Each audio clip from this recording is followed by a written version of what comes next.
Banyak kita alami perubahan-perubahan yang terjadi, baik perubahan yang menyangkut sosial budaya, lebih-lebih yang menyangkut sosial politik. Yang tidak banyak mengalami perubahan adalah sosial ekonomi.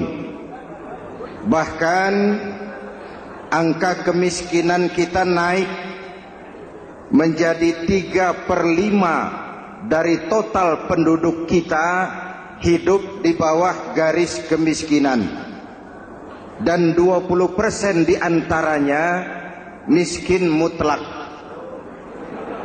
Perubahan-perubahan yang terjadi menyadarkan kita kepada kebenaran Al-Quran ketika Allah menyatakan wa tilkal ayyamu nudawiluha bainan nas. Hari itu kami putar di antara manusia. Ada saat datang, ada waktu pergi. Ada hari lahir, ada saat kembali. Ada waktu dilantik, ada saat menyerahkan jabatan. Hari kami putar di antara manusia dan hidup cuma sekadar menunggu giliran. Soalnya kemudian di tengah perubahan-perubahan yang terjadi begitu cepat, what must we do now?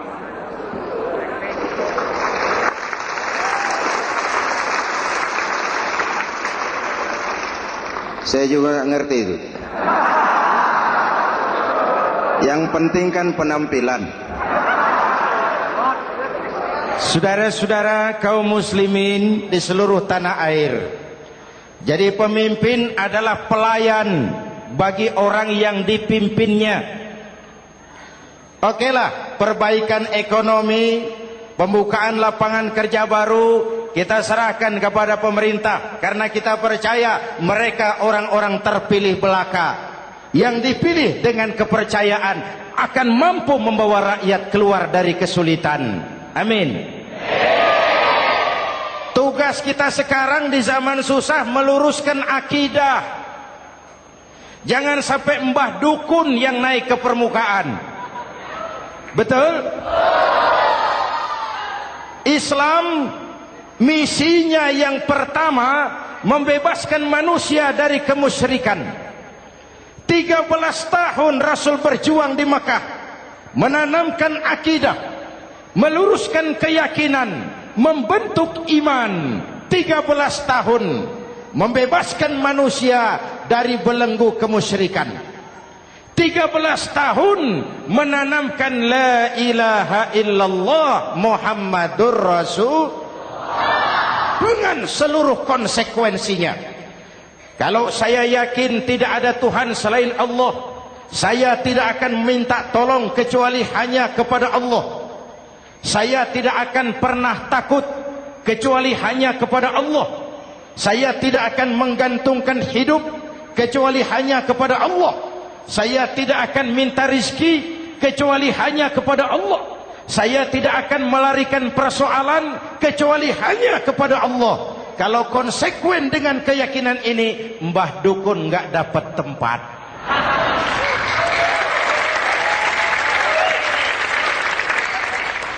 Akur, ayo lihat secara sederhana. Saya sandaran di tiang, tiangnya ambruk, sayanya jatuh. Saya sandaran di tembok, temboknya runtuh, saya juga runtuh. Saya sandaran kepada orang kaya, dia jatuh miskin, saya bangkrut. Saya sandaran kepada jenderal, dia pensiun, saya selesai. Tapi kalau saya sandaran hanya kepada Allah, Allah tidak akan pernah miskin, Allah tidak akan pernah lumpuh, Allah tidak akan pernah terpuruk, dan Allah tidak akan pernah berkurang kekuasaannya.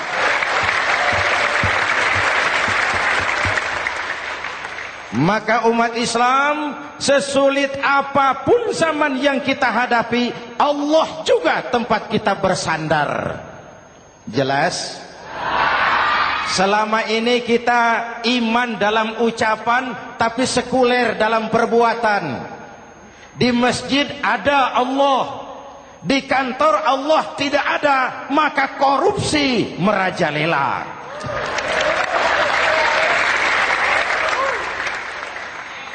Di masjid ada Allah, di pasar Allah tidak ada, maka timbangan tetap curang. Kita iman dalam ucapan, tapi sekuler dalam perbuatan. Oleh karena itu, sesulit apapun zaman yang kita hadapi, iman jugalah pegangan kita. Allah juga tempat kita bersandar.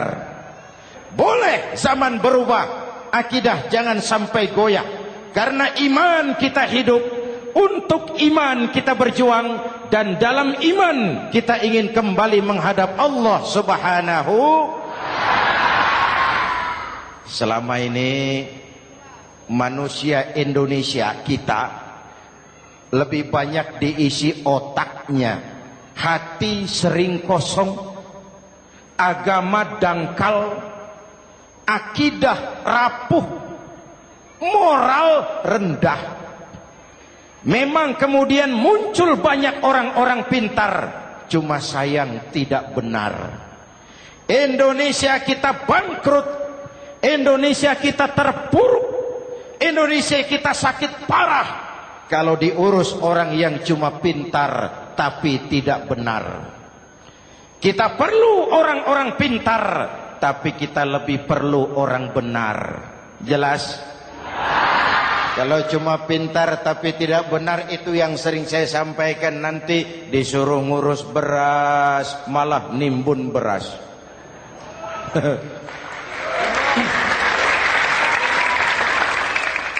Disuruh ngurus laut malah jadi bajak laut.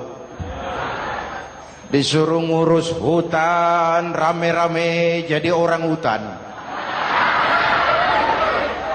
Jutaan hektar hutan Indonesia kita ini merupakan kekayaan sumber daya alam kita yang harus digunakan bagi sebesar-besar kemaslahatan rakyat. Yang disuruh ngurus hukum malah bikin hukum seperti pisau, tajam ke bawah, tumpul ke atas. Jangan heran lalu di masyarakat muncul street justice, pengadilan jalanan, sebagai refleksi dari ketidakpuasan melihat sikap hukum yang sangat berpihak. Kalau yang kecil salah, hukum cepat-cepat ditegakkan.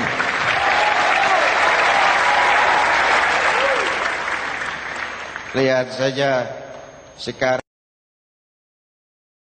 sekarang ini, kalau orang terkenal banyak uang punya masalah, antri yang bela. Betul? Tapi saudara lihat si Marsinah di Jawa Timur, si Sengkon dan Karta di Jawa Barat, si Udin Bernas wartawan Jogja, terseok-seok mencari keadilan, sampai hari ini urusannya masih remeng-remeng. Kenapa bisa begitu? Jawabannya sederhana, tidak ada fulus. Ada fulus mulus, tidak ada fulus manfus. Betul? Jangan sampai para penegak hukum kita terjebak pada lagu baru, maju tak gentar membela yang bayar. Biar bertentangan dengan nurani, biar bertentangan dengan public opini, biar bertentangan dengan rasa keadilan. Siapa yang bayar, itulah majikan. Mau benar atau salah, belain terus. Kalau seperti inilah hukum kita, mafioso keadilan akan tetap gentayangan. Hadirin yang saya hormati, 13 tahun beliau berjuang di Mekah, meluruskan keyakinan, memantapkan akidah, meneguhkan iman. Dari situ segalanya dimulai. dan ke situ segalanya akan menuju. Intan paling mahal, mutiara paling berharga, tidak lain adalah nilai-nilai keimanan. Kalau itu sudah tergadai, apalagi yang bisa kita banggakan dalam kehidupan ini? Kita merasa harta kita berharga, belum ada artinya ketimbang iman. Kedudukan kita punya nilai pun belum ada artinya ketimbang dengan nilai-nilai keimanan. Itu intan paling mahal, itu mutiara paling berharga. Harta baru ada manfaatnya kalau dilandasi dengan iman. Jabatan dan kedudukan baru terasa gunanya kalau dilandasi dengan keimanan. Kalau jabatan lepas dari iman, yang akan lahir Fir'aun baru. Jelas? Kalau harta terlepas dari iman, yang akan muncul adalah konglomerat Korun. Kalau ilmu pengetahuan terlepas dari nilai dasar keimanan, maka yang akan muncul adalah ilmuwan pelacur yang menyalahkan yang benar, membenarkan yang salah untuk kepentingan pribadi. Dan kondisi seperti itu tidak akan membuat kita makin sehat. Oleh karena itu, pada kesempatan ini, pesan pertama saya, menghadapi zaman susah, tetap jaga akidah, tetap pelihara keyakinan. Kesulitan bukan untuk ditakuti, untuk diatasi. Hidup adalah kerja keras, bukan keajaiban. Perubahan tidak akan datang hanya dengan simsalabim abragadabra. Perubahan tidak akan muncul hanya dengan berandai-andai. Perubahan tidak akan turun dari langit seperti turunnya embun di waktu malam. Perubahan adalah kerja keras, sehingga Al-Quran membimbing kita, innallaha la yughayyiru ma biqaumin hatta yughayyiru ma bi anfusihim. Allah tidak akan mengubah keadaan suatu bangsa kalau mereka tidak mau mengubah apa yang ada di dalam diri mereka. Yang ada di dalam diri itu rule of thinking, state of mind, cara kita berpikir, cara kita memandang kehidupan, cara kita mengatasi persoalan. Hadirin yang saya hormati, inilah iman. Berangkat dari ini kita menyadari, ini ujian buat kita rakyat. Dan kita rakyat Indonesia ini kalau sama susah sih sudah kenyang. Ya Pak? Ya Pak? Kita ini sebagai bangsa mengalami apa yang disebut oleh Bung Karno up and down. Naik, turun, timbul, tenggelam, pasang, surut. 350 tahun dijajah oleh Belanda, kita susah. Berangkat Belanda masuk Jepang, susah lagi. Pergi Jepang, datang nikah, susah lagi. Lalu kita merdeka, dirongrong oleh berbagai pemberontakan, susah lagi. Makan bulgur, antri minyak. Lalu PKI berontak, susah lagi. Muncul orde baru, lama-lama susah lagi. Orde baru selesai, naik reformasi, mulai repot nasi, susah lagi.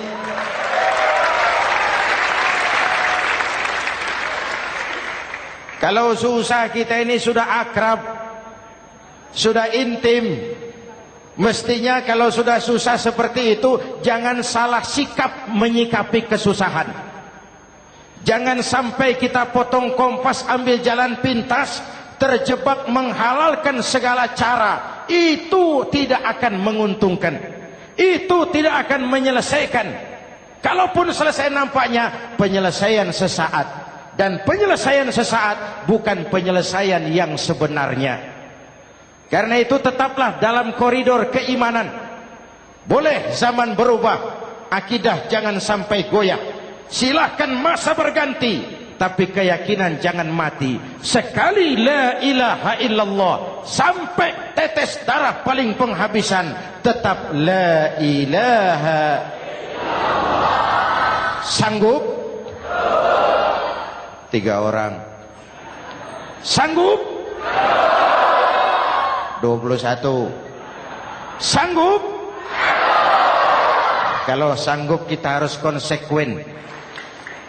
Saudara-saudara di seluruh tanah air, misi yang kedua dari Islam setelah membebaskan manusia dari kemusyrikan, membebaskan manusia dari ras diskriminasi, mengikat manusia dengan tali akidah. Sebelum Islam datang, manusia dibedakan oleh warna kulit, manusia dibedakan oleh faktor keturunan, manusia dibedakan oleh faktor harta dan benda. Adalah Rasul yang mengajarkan, innallaha la yanzuru ila suwarikum wala ila amwalikum walakin yanzuru ila qulubikum wa a'malikum. Allah tidak melihat potonganmu, Allah tidak melihat hartamu. Yang Allah lihat itu adalah hatimu dan amal perbuatanmu. Jauh sebelum Amerika teriak-teriak membanggakan apa yang mereka sebut sebagai Declaration of Independence, Nabi sudah mengajarkan kepada kita semua, An-nas kulluhum li Adam wa Adam min turab, la fadla li Arabiyyin ala ujamiyyin illa bittaqwa. Seluruh manusia berasal dari Adam. Adam diciptakan dari tanah. Tidak ada kelebihan Arab dengan yang bukan Arab kecuali takwanya. Jauh sebelum Amerika mencanangkan bahwa semua manusia dilahirkan sama, that all men are created equal. Jauh sebelum itu Islam sudah membebaskan manusia dari ras diskriminasi. Apa dalam konteks kekinian? Menghadapi zaman susah tetap jaga kerukunan. Ya Pak, ya Bu, oi Bu. Menghadapi zaman susah tetap jaga kerukunan, baik antar umat seagama, antar umat beragama, maupun antar umat beragama dengan pemerintah. Menjaga kerukunan. Jangan saling sikat sikut di antara kita. Sebab kalau sudah rukun, saya ajak berhitung. 1 ditambah 1 sama dengan, itu matematika namanya. Hasilnya pasti. Tapi angka sosial hasilnya aneh. Saya ubah jadi angka sosial. Ayo kita berhitung lagi. 1 orang takut ditambah 1 orang takut sama dengan 2 orang setengah berani. Kenapa setengah berani? Karena sudah berdua. Tadi kan takut sendiri. Kalau sama-sama takut berkumpul jadi setengah berani. Kalau ditambah 1 orang takut lagi, 1 orang takut ditambah 1 orang takut ditambah 1 orang takut sama dengan 3 orang berani. Kenapa jadi berani? Karena sudah bertiga. Kita yang lemah, kita yang marginal, kita yang dikucilkan, bahkan kita yang dilecehkan, kalau mau rukun kita akan kuat dan tidak bakal dipermainkan orang.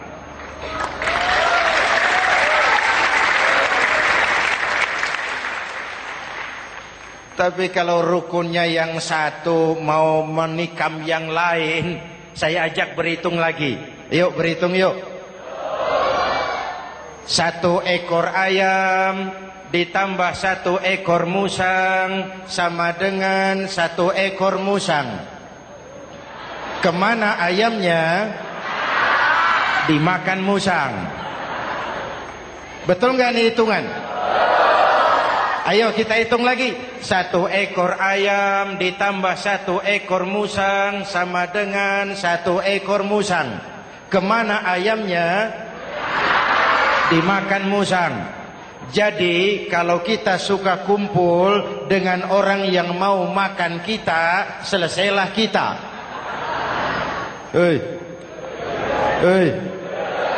Maka kalau merasa kita ini ayam, yuk kumpul sama-sama ayam, pulang ke kandang ayam. Kalau ada ayam kumpul ke kandang musang, itu namanya ayam minum baygon. Jelas? Menjaga kerukunan.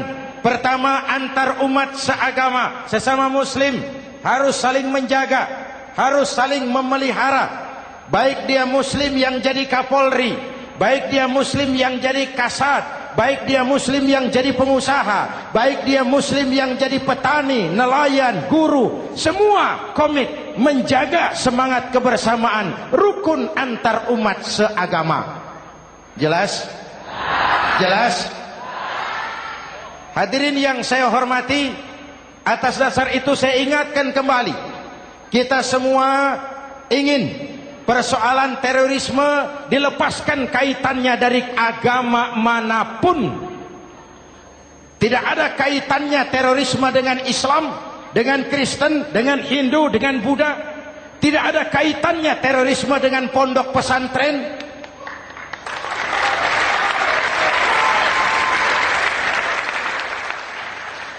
Jangan sampai pesantren jadi kambing hitam. Karena sejak zaman penjajahan, pesantren sudah terbukti memberikan kontribusi bagi perjuangan memerdekakan rakyat Indonesia. Rukun antar umat seagama. Yang kedua, rukun antar umat beragama. Islam ini rahmatan lil. Jangankan manusia walaupun berbeda agama, binatang saja dihormati. Ada hadis, fa iza zabahtum fa ahsinuz zibhata. Kalau kamu menyembelih hewan, sembelihlah dengan cara yang terbaik. Jangan menyembelih ayam dengan pisau tumpul. Itu namanya tidak berperi kebinatangan. Yang kecil lagi, saudara buka babul istinja, makruh buang air kecil di tanah yang berlubang. Sebab apa? Pertama, menjaga kesehatan. Siapa tahu di lubang yang saudara buang air kecil itu ada gas beracun. Kalau tidak, melindungi binatang yang ada di dalam lubang. Siapa tahu di lubang yang saudara buang air kecil itu ada semut sedang rapat membahas terorisme. Apa dosanya lalu mati dikencingi? Ini namanya rahmatan lis semut. Binatang saja dilindungi. Maka perbedaan agama tidak harus menyebabkan kita bertolak belakang. Perbedaan agama bukan alasan untuk saling bermusuhan. Apalagi kita sudah menyadari tentang kemajmukan kita, tentang kebinekaan kita, tentang keragaman kita. Rukun antar umat beragama, saling menghormati, saling menghargai, tapi tetap dalam batas lakum dinukum. Lalu rukun antar umat beragama dengan pemerintah. Hadirin yang saya hormati, yang benar kita dukung, yang salah kita perbaiki dan kita tegur menurut cara-cara yang diajarkan oleh agama kita. Dan sholat berjamaah, pendidikan bernegara yang paling bagus. Tadi kita sholat ada imam, ada makmum, betul? Makmum wajib ikut imam kalau imam benar sholatnya. Rakyat wajib ikut pemimpin kalau pemimpin benar mimpinnya. Masyarakat Islam ini loyal. Masyarakat Islam ini bukan pemberontak. Masyarakat Islam ini taat dan setia. Kapan? Kalau imamnya benar. Imam takbir, makmum. Imam ruku, makmum. Imam i'tidal, makmum. i'tidal. Imam sujud, makmum. Tapi kalau imam keliru, mestinya imam ruku malah sujud. Salah imam ini. Tegur. Siapa yang wajib negur? Makmum yang saf terdepan. Anggota DPR.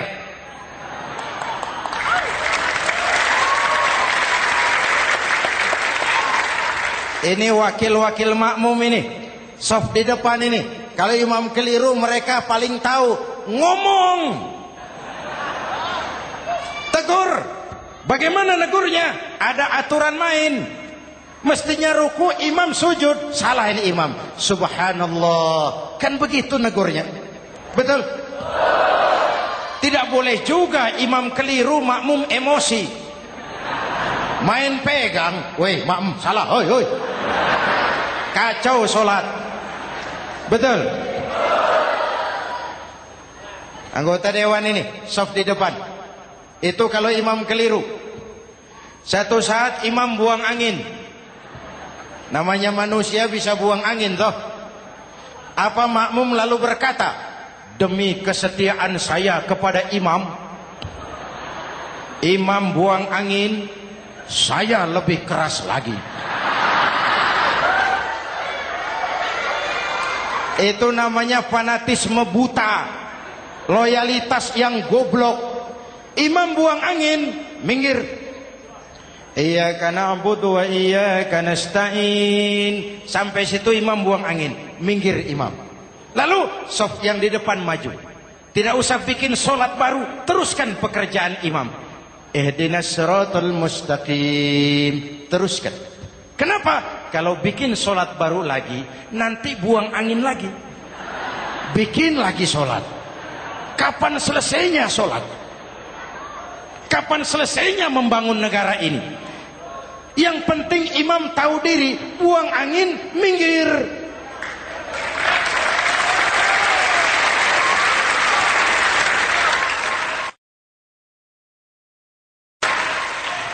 Ini kacaunya solat berjamaah kita sekarang. Kacaunya negeri kita sekarang. Banyak imam sudah buang angin, gengsi. Diam aja merasa nggak punya salah. Dikasih tahu sama makmum, imam tadi buang angin ya, malah jawab sedikit. Apa kalau sedikit lalu tidak batal solat itu? Mekanisme kehidupan sosial yang diatur lewat tuntunan solat berjamaah. Sehingga Nabi berpesan, kun imaman muta'an au ma'muman muti'an fala takun thalisan jazu'a. Kalau jadi pemimpin, jadilah pemimpin yang ditaati. Kalau jadi makmum, jadilah makmum yang mentaati. Jangan jadi golongan ketiga pemecah belah. Di depan tidak jalan, di belakang takut, ditaruh yang di tengah, di depan didorong, yang belakang ditendang. Ini namanya biang kerok. Saudara-saudara, dari uraian singkat ini saya ambil beberapa catatan pokok. Pertama, kalau ada intan paling mahal, kalau ada mutiara paling berharga dalam hidup kita, itu tidak lain adalah karena keyakinan. Hidup jadi indah, hidup jadi berharga, hidup jadi berarti kalau didasari atas sebuah keyakinan. Dan keyakinan itu tidak lain adalah nilai iman kita, akidah kita kepada Allah Subhanahu wa taala. Yang kedua, tetap menjaga kerukunan. Sesulit apapun zaman yang kita hadapi, kita tetap harus menjaga semangat kebersamaan. Kita harus tetap menjadi lem perekat yang menjaga keutuhan, baik sebagai bangsa maupun sebagai umat. Perbedaan adalah wajar, harus dihormati sebagai ciri kehidupan berdemokrasi. Tapi jangan perbedaan menjadi sebab kita bermusuhan, dan jangan perbedaan menyebabkan kita saling berpecah belah. Hormati perbedaan, jangan perbedaan dipandang sebagai permusuhan. Dengan akidah yang kuat dan kebersamaan yang kokoh, ayo kita hadapi kesulitan, kita atasi kesulitan dan dengan kerja keras untuk menyongsong hari esok yang lebih pasti. Mari kita Fatihah, semoga Allah memelihara kita bangsa Indonesia. Ala hadhihi niyyah wa ila hadratin nabi. Al-Fatihah.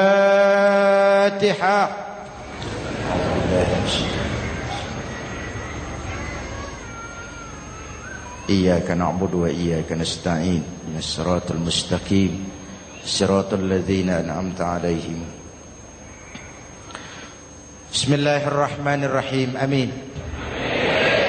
Alhamdulillahirabbil alamin. Allahumma salli wa sallim mubarak ala sayyidina Muhammadin wa ala alihi wa sahbihi ajma'in. Allahumma rabbana taqabbal minna salatana wa siyamana wa qiyamana wa takhashu'ana wa ta'abbudana wa tammim taksirana ya arhamar rahimin. Allahumma aslih man fi salahihi salahul muslimin. Allahumma ahlik man fi halakihi salahul muslimin. Allahumma rabbana la tu'akhizna in nasina aw akhtana. Rabbana wa la tahmil alaina isran kama hamaltahu ala alladhina min qablina. ربنا ولا تحملنا ما لا طاقة لنا به واعف عنا واغفر لنا وارحمنا أنت مولانا فانصرنا على القوم الكافرين. اللهم اجعلنا من السعداء المقبولين ولا تجعلنا من الأشقياء المردودين.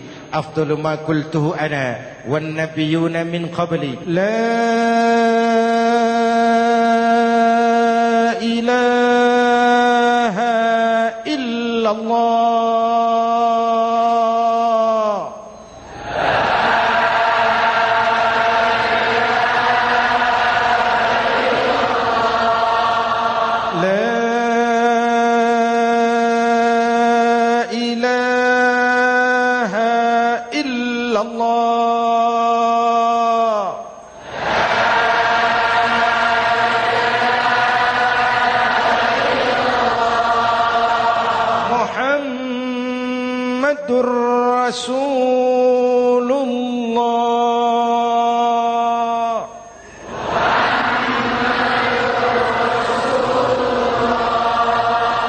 sallallahu alaihi wa alihi wasallam kalimatu haqqin 'alaiha nahya wa 'alaiha namut wa 'alaiha wa biha nub'atsu insyaallah minal aminin minal aminin minal aminin rahmatika ya arhamar rahimin. Sallallahu ala sayyidina Muhammad wa ala alihi wa sahbihi ajma'in. Ana rabbika rabbil izzati amma yasifun. Salamun alal mursalin. Walhamdulillahi rabbil alamin. Jumpa lagi di lain kesempatan insyaallah. Wassalamualaikum warahmatullahi wabarakatuh. Maulaya salli wa sallim daiman abada ala habibika khairil khalqi